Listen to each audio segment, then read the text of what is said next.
Hi friends, welcome to Kerala சமையல். கேரளா சமையலில் green velvet ஜீஸ் cake தான் பண்ண போகிறோம். வாங்க எப்படி செய்யலாம்னு பார்க்கலாம். இந்த கேக்கு ஸ்பெஷலே நமக்கு நம்ம சேனலுக்கு இன்னையோட 1000 சப்ஸ்கிரைபர் வந்திருக்காங்க. அதுக்காக இந்த ஸ்பெஷல் கேக்காக நம்ம செய்ய போகிறோம். வாங்க எப்படி செய்யலாம்னு பார்க்கலாம். கேக் பண்ணுறதுக்கு கேக் ட்ரின் எடுத்து வச்சுக்கோங்க. இதில் 1 டேபிள் ஸ்பூன் எண்ணெய் சேர்த்துக்கோங்க. நீங்கள் அதிகமாக சேர்த்தாலும் கேக் நல்லா ஹார்டாகி போகும். இப்போ ப்ரெஷ்ஷை வச்சு நல்லா கேக் எல்லா படத்துக்கும் பண்ணுற மாதிரி நல்லா தேய்ச்சி கொடுத்துக்கோங்க. இந்த அளவுக்கு நல்லா தேய்ச்சி கொடுத்தல பட்டர் பேப்பர் சேர்த்துக்கோங்க. பட்டர் பேப்பர் மேலேயும் லைட்டாக எண்ணெய் படுற மாதிரி நல்லா அப்ளை பண்ணி எடுத்துக்கோங்க.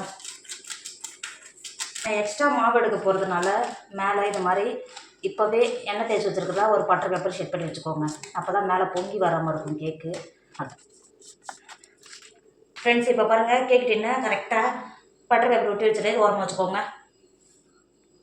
இப்போ ஒரு சின்ன மிக்ஸி ஜார் எடுத்துக்கோங்க. இதில் 3/4 கப் சர்க்கரை சேர்த்துக்கோங்க. சேர்த்துட்டு மிக்ஸி மூடி போட்டு நல்லா பவுடர் அரைச்சி எடுத்துக்கோங்க. ஃப்ரெண்ட்ஸ், இப்போ பாருங்கள், நான் அரைச்சது இந்த அளவுக்கு இருக்கணும். இப்போ ஓரமாக மாற்றி வச்சுக்கோங்க. இப்போது நம்ம மாவெல்லாம் அரைப்போம் பார்த்தீங்களா, நம்ம மிக்ஸியில் தான் பண்ண போகிறோம். எல்லார் வீட்லேயும் மிக்ஸி இருக்கும், கண்டிப்பாக இதை ட்ரை பண்ணுவீங்க. இப்போ இந்த மிக்ஸியில் 3 முட்டையை உடச்சுள்ள சேர்த்துக்கோங்க. சேர்த்து கொடுத்துட்டு 1 டேபிள் ஸ்பூன் வெண்ணிலா எசன்ஸ் சேர்த்துக்கோங்க. சேர்த்து கொடுத்துட்டு மூடி போட்டு ஒரு 2 செகண்ட் பிளண்ட் பண்ணி எடுத்துக்கோங்க. ஃப்ரெண்ட்ஸ், இங்கே பாருங்கள், நம்ம அடித்தது இந்த அளவுக்கு இருக்கணும். இப்போது 1/4 கப் தயிர் சேர்த்துக்கோங்க. நீங்கள் தயிர் சேர்த்து பண்ணும்போது கேக் நல்லா சாஃப்டாக இருக்கும். தயிர் சேர்த்துக்கோங்க. தயிர் சேர்க்க விருப்பம் இல்லாதவங்க 4 முட்டையை சேர்த்துக்கோங்க. அது கூடவே மிக்சியில் நல்லா பொடியாக அரைச்சி எடுத்து வச்சுருக்கோம்ல சர்க்கரை, அதோட சேர்த்துக்கோங்க. ஃப்ரெண்ட்ஸ், இப்போது 125 கிராம் கப்பில் 1/2 கப் சன்ஃப்ளவர் ஆயில் சேர்த்துக்கோங்க. 1/2 கப் சன்ஃப்ளவர் ஆயில் சேர்த்து கொடுத்துட்டு இப்போ மிக்ஸி மூடி போட்டு ஒரு 10 நிமிஷத்துக்கு நல்லா அரைச்சி எடுத்துக்கோங்க. இப்போ ஒரு பவுல் வச்சுக்கோங்க. நம்ம அரைச்சிட்டு வந்ததை ஒரு பவுலில் சேர்த்துக்கோங்க. இப்போ இந்த அளவுக்கு நல்லா அரைச்செடுத்த பவுலில் மாற்றிட்டு மேலே ஒரு சட்டி வச்சுக்கோங்க. இதில் 1/2 கப் மைதா மாவு சேர்த்துக்கோங்க. 1 கப்பு ஒரு 1/2 கப்பு 1/2 கப் மைதா மாவு சேர்த்துக்கோங்க. நீங்கள் மைதா மாவு எடுக்கும்போது அழுத்தி எடுக்காமல் மேலாப்பில் எடுக்கணும். அப்போ தான் கரெக்டாக இருக்கும் கேக்கு பண்ணும்போது. இப்போ இதில் 1 டேபிள் ஸ்பூன் கொக்கோ பவுடர் சேர்த்துக்கோங்க. லைட் கலராக இருக்கணும், டார்க் கலர் எடுக்க வேணாம். 1 ஸ்பூன் கொக்கோ பவுடர் சேர்த்துக்கோங்க. 1/4 டேபிள் ஸ்பூன் பேக்கிங் சோடா சேர்த்துக்கோங்க. 1 டேபிள் ஸ்பூன் பேக்கிங் பவுடர் சேர்த்துக்கோங்க. இப்போ பாருங்கள், 1/4 டேபிள் ஸ்பூனுக்கும் கம்மியாகவே உப்பு சேர்த்துக்கோங்க. சேர்த்து கொடுத்துட்டு நல்லா இது மாதிரி நல்லா கலந்து கொடுத்துக்கோங்க. கொக்கோ பவுட்ரு எல்லாம் சேர்த்து நல்லா ஜலிச்சு எடுத்துக்கோங்க.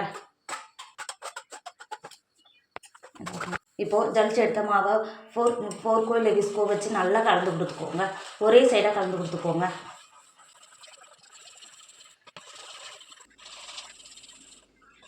ஃப்ரெண்ட்ஸ், இப்போ பாருங்கள், இந்த அளவுக்கு நல்லா கலந்து எடுத்துட்டோம். இப்போ நம்ம க்ரீன் கலர் வெல்வெட் கேக் செய்கிறதுனால 2 ட்ராப் ஃபுட் கலர் சேர்த்துக்கோங்க. நான் க்ரீன் கலர் சேர்த்துக்கிறேன். சேர்த்து கொடுத்துட்டு நல்லா கலந்துக்கோங்க. ஃப்ரெண்ட்ஸ், இப்போ பாருங்கள், இந்த அளவுக்கு நல்லா டார்க்காக இருக்கான்னு யோசிக்க வேண்டாம். இது நம்ம வீட்டிலே செஞ்சது, வெத்தலையில் செஞ்சது. அதனால் நீங்கள் பயப்படவே வேண்டாம். நான் அதோட வீடியோ இன்னொரு நாளைக்கு போஸ்ட் பண்ணுறேன். இப்போ பாருங்கள், இந்த அளவுக்கு நல்லா க்ரீமியாக இருக்குது பார்த்தீங்களா. இப்போ நம்ம ஏற்கனவே ரெடி பண்ணி வச்சுருக்கிற கேக்கு ட்ரையில் அப்படியே உள்ள சேர்த்துக்கோங்க. ஃப்ரெண்ட்ஸ், இப்போ கேக் ட்ரையில் சேர்த்து கொடுத்துட்டு இது மாதிரி ஃபோர்க்கோ இல்லை விஸ்கோ வச்சுட்டு இது மாதிரி லைட்டாக இது மாதிரி நம்ம இது மாதிரி செய்யும்போது உள்ளே இருக்கிற பட்டர் பேப்பர் அடியில் போட்டோம் பார்த்தீங்களா, அதை எடுத்துடக்கூடாது. லைட்டாக கிண்டி கொடுத்துட்டு தட்டி கொடுத்துக்கோங்க. இது மாதிரி பண்ணும்போது ஏர் பபிள்ஸ் இருந்தால் ரிலீஸ் ஆகிடும். தட்டி கொடுத்துக்கோங்க. கேக்கு வெடிக்காமல் இருக்கும். இப்போ தட்டி கொடுத்துட்டு ஃப்ரெண்ட்ஸ், நம்ம அடுப்பில் தான் பேக் பண்ண போகிறோம். ஓவனோ இல்லை கேஸோ எதுவும் யூஸ் பண்ணாமல் அடுப்பில் தான் பேக் பண்ண போகிறோம். அதுக்கு நான் முன்னாடியே ஒரு 10 நிமிஷத்துக்கு முன்னாடியே ஒரு பாத்திரத்தில் மண் சேர்த்து இதை பாருங்க, இது மாதிரி ஒரு ரிங் டேப் இறக்கி வச்சு நல்லா ஃப்ரீ ஹீட் ஆகிடுச்சு. நம்ம எடுத்து வச்சுருக்கோம்ல கேக்கு ட்ரே மெதுவாக உள்ளே இறக்கிக்கோங்க. இறக்கிட்டு மூடி 20 நிமிஷம் நல்லா வேக வச்சு எடுத்துக்கோங்க. ஃப்ரெண்ட்ஸ், இப்போது கேக்கு நல்லா வெந்து வந்துருச்சு. எனக்கு 45 நிமிஷம் எடுத்துச்சு. நான் கொஞ்சம் எக்ஸ்ட்ராவே சேர்த்து பெரிய கேக்காக பண்ணதுனால 45 நிமிஷம் எடுத்துக்கிச்சு. நான் 20 நிமிஷம் கழிச்சு நான் திறந்து பார்க்கும்போது கேக்கு நல்லா மேலே பொங்கி வந்ததுங்களா. அதனால் பிளேட்டை மட்டும் அந்த பிளேட்டை எடுத்துகிட்டு இந்த மாதிரி ஸ்டீல் பிளேட் எடுத்து மூடி வச்சுருந்தேன். இப்போ பாருங்கள், கேக் எவ்வளோ ஒரு சூப்பராக வெந்து வந்துருக்கு பாருங்கள். கேக்கு வெந்துருச்சுன்னு பார்க்குறதுக்கு இதை பாருங்கள், இது மாதிரி ஒரு தூப்பிக்கு வச்சு இது மாதிரி நடுவில் குத்தி பார்த்தீங்கன்னா இப்போ எந்த அளவுக்கு நல்லா விட்டாமல் எவ்வளோ கிளியராக வருது பாருங்கள். இப்போ இது வெளில எடுத்துக்கோங்க. வெளில எடுத்து ஓரமாக நல்லா ஆற வச்சுக்கோங்க. இப்போ அடுப்பில் ஒரு பாத்திரம் வச்சுக்கோங்க. 1 லிட்டர் பால் சேர்த்து கொடுத்துக்கோங்க. நம்ம பால் சேர்க்கும் போது நல்லா கெட்டியான பால் சேர்த்துக்கோங்க. ஏன்னு கேட்டிங்கன்னா நம்ம க்ரீம் தான் செய்ய போகிறோம். இந்த கேக்குக்கு ரொம்ப ஸ்பெஷலான இந்த க்ரீம் தான் டேஸ்ட்டு சூப்பராக இருக்கும். சேர்த்து கொடுத்துக்கோங்க. சேர்த்து கொடுத்துட்டு ஒரு 10 நிமிஷம் மட்டும் பால் நல்லா கொதிக்க வேணாம். நல்லா சூடாகி வர வரைக்கும் மட்டும் ஒரு 10 நிமிஷம் நல்லா சூடாக்கிக்கோங்க. ஃப்ரெண்ட்ஸ் இப்போ பாருங்கள் பால் நல்லா சூடாகி வந்துருச்சு. இப்போது அரை எலுமிச்சம்பழத்தை பிழிஞ்சு அந்த சாரை மட்டும் உள்ளே சேர்த்துக்கோங்க. இது மாதிரி சேர்க்கும்போது நல்லா பால் திரிஞ்சு வரும். எலுமிச்சம்பழம் சாரை மட்டும் உள்ளே சேர்த்துக்கோங்க. ஃப்ரெண்ட்ஸ் இப்போ பாருங்கள் எலுமிச்சம்பழம் சேர்த்த உடனே பால் தனியாக இது பாருங்கள் தண்ணி தனியாக இந்த கலர் பச்சை கலரில் மாதிரி தனியாக பிரிஞ்சு வந்துடுது பார்த்தீங்களா. இப்போ இதை வெளில இறக்கிக்கோங்க. இப்போ ஒரு பாத்திரம் வச்சுக்கோங்க. அதில் ஒரு ஜன்னி வச்சுக்கோங்க. நம்ம ஏற்கனவே ரெடி பண்ணிட்டு வச்சுக்கிற ஜூஸை இதில் உள்ளே சேர்த்துக்கோங்க. இப்போது இதில் ஒரு கப் தண்ணி சேர்த்துக்கோங்க. தண்ணி சேர்த்து ஒரு 2-3 தடவை இது மாதிரி இந்த பாருங்க நம்ம எலுமிச்சம்பழம் சேர்த்த பார்த்திங்களா, அதில் ஒரு புளிப்பு இருக்கும். அதை போகிறதுக்காக இந்த மாதிரி நல்லா ஒரு 2-3 தடவை தண்ணி மாற்றி மாற்றி வடிகட்டி எடுத்துக்கோங்க. தண்ணி சேர்த்ததை இது மாதிரி 2 வடிகட்டி எடுத்துக்கோங்க. இப்போ இது ஒரு வாரமாக வச்சுக்கோங்க. நல்லா ஆறட்டும். அடுப்பில் ஒரு பாத்திரம் வச்சுக்கோங்க. 1/4 கப்பு தண்ணி சேர்த்துக்கோங்க. 1/4 கப் தண்ணி சேர்த்துட்டு அரை கப் சர்க்கரை சேர்த்துக்கோங்க. சர்க்கரை சேர்த்து கொடுத்துட்டு நல்லா கலந்து கொடுத்துக்கோங்க. நம்ம இது மாதிரி கலந்து கொடுத்துட்டு சுகர் சிரப்பு ரெடி பண்ணும்போது டேஸ்ட்டாக இருக்கும். கேக்கு நல்லா சாஃப்டாக இருக்கும். சேர்த்துட்டு ஒரு 2 செகண்ட் நல்லா கொதிக்க விடுங்க. ஃப்ரெண்ட்ஸ் இப்போ பாருங்கள் சர்க்கரை நல்லா மெல்ட் ஆகி நல்லா கொதிக்க ஆரம்பிச்சிருச்சு. இப்போ வேறு ஒரு பாத்திரத்துக்கு மாற்றிக்கோங்க. க்ரீம் சீஸ் பண்ணுறதுக்கு மிக்சர் எடுத்துக்கோங்க. நம்ம ஏற்கனவே வடிகட்டி எடுத்து வச்சுருக்கோம்ல, சீஸ் உள்ள சேர்த்துக்கோங்க. சேர்த்து கொடுத்துட்டு 1/4 கப் விப்பிங் க்ரீம் சேர்த்துக்கோங்க. சேர்த்து கொடுத்துட்டு மிக்ஸி மூடி போட்டு நல்லா அரைச்சி எடுத்துக்கோங்க. ஃப்ரெண்ட்ஸ் இப்போ பாருங்கள் க்ரீம் சீஸ் எவ்வளோ ஒரு க்ரீமியாக இருக்குது பாருங்கள். டேஸ்ட்டும் அவ்வளோ ஒரு சூப்பராக இருக்கும். இப்போ பாருங்கள் பார்க்குறதுக்கு எவ்வளோ ஒரு க்ரீமியாக இருக்குது பார்த்தீங்களா. இப்போ இதை மாற்றி வச்சுக்கோங்க. இப்போ ஒரு பவுல் வச்சுக்கோங்க. இதில் 2 கப் விப்பிங் க்ரீம் சேர்த்துக்கோங்க. சேர்த்து கொடுத்துட்டு நல்லா பீட் பண்ணிக்கோங்க. நீங்கள் பீட் பண்ணும்போது விப்பிங் க்ரீம் எடுக்கும்போது நல்லா ஜில்லுன்னு இருக்கணும். அப்போ தான் பீட் பண்ணும்போது நல்லா வரும். இப்போ நல்லா பீட் பண்ணிக்கோங்க. பீட் பண்ணது இந்த அளவுக்கு இருக்கணும். இப்போ பாருங்கள் இப்போ நல்லா ஸ்டெப் பண்ணிக்கிறது பார்த்தீங்களா, இந்த அளவுக்கு இருக்கணும். இப்போ இதை பீட் பண்ணி ஏற்கனவே மிக்சியில் ஜீஸ் க்ரீம் அரைச்சி வச்சுருக்கோம்ல, அது உள்ள சேர்த்துக்கோங்க.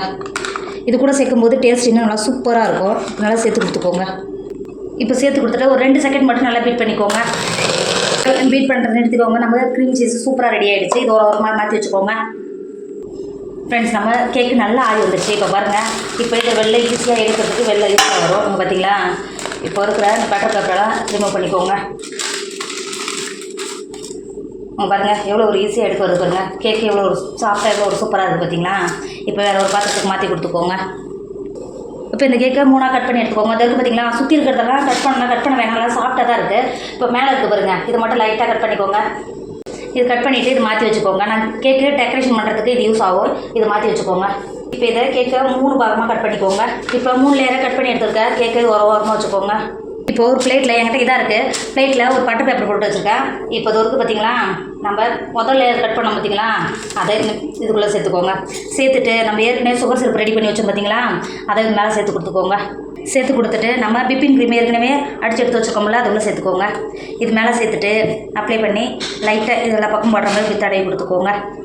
இந்த மாதிரி தடவி கொடுத்துட்டு நம்ம 2ஆவது லேயர் வச்சுருக்கோம் பார்த்தீங்களா, கட் பண்ணி வச்சுருக்கோம் பார்த்தீங்களா, அந்த கேக் இது மேலே வச்சுக்கோங்க.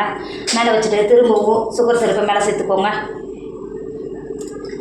சுகர் சிரப்பை சேர்த்து கொடுத்துட்டு திரும்பவும் விப்பிங் க்ரீம் மேலே அப்ளை பண்ணிக்கோங்க. நல்லா இதே மாதிரி தடவி விட்டு இன்னொரு லேயர் அதே மாதிரி செட் பண்ணிக்கோங்க. இப்போ 3 லேயர் எடுத்து கொடுத்துட்டு இப்போ மேலே கேக்கை லெவல் பண்ணி கொடுத்துக்கோங்க.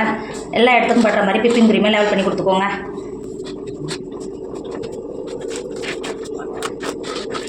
ஃப்ரெண்ட்ஸ் இப்போ விப்பிங் க்ரீம் எனக்கு தெரிஞ்ச வரையிலும் அப்ளை பண்ணி கொடுத்துட்டேன். இப்போ இது ஒரு ஓரமாக வச்சுக்கோங்க. இப்போது நமக்கு சின்னதாக ஒரு டெக்கரேஷன் பண்ண போகிறோம். என்னென்னு கேட்டிங்கன்னா, நம்ம ஏற்கனவே கேக் எடுத்து வச்சுருக்கோம் பார்த்தீங்களா, அதை வச்சு நமக்கு 1000 சப்ஸ்கிரைபர் வந்ததுனால நம்ம 1000 சப்ஸ்கிரைபர்னு இதில் வைக்க போகிறோம். இப்போ இந்த ரோஸை நம்ம செடியிலேருந்து பறிச்சுன்னு வந்தோம். சைடில் வச்சுக்கோங்க. லைட்டாக இலை. ஃப்ரெண்ட்ஸ் நம்ம க்ரீன் வெல்வெட் சீஸ் கேக் சூப்பராக ரெடி ஆகிடுச்சு. இதோட டேஸ்ட் அவ்வளோ ஒரு சூப்பராக இருக்கும். இதில் இன்னும் ஒரு சந்தோஷம், நம்ம சேனலுக்கு என்னோட 1000 சப்ஸ்கிரைபர் வந்திருக்காங்க. அதனால் மட்டும்தான் இந்த ஸ்பெஷல் இந்த கேக்கு. இப்போ இதை பார்க்குறதுக்கு எப்படி சூப்பராக இருக்குங்களா, எனக்கும் அவ்வளோ ஒரு சந்தோஷமாக இருக்குது.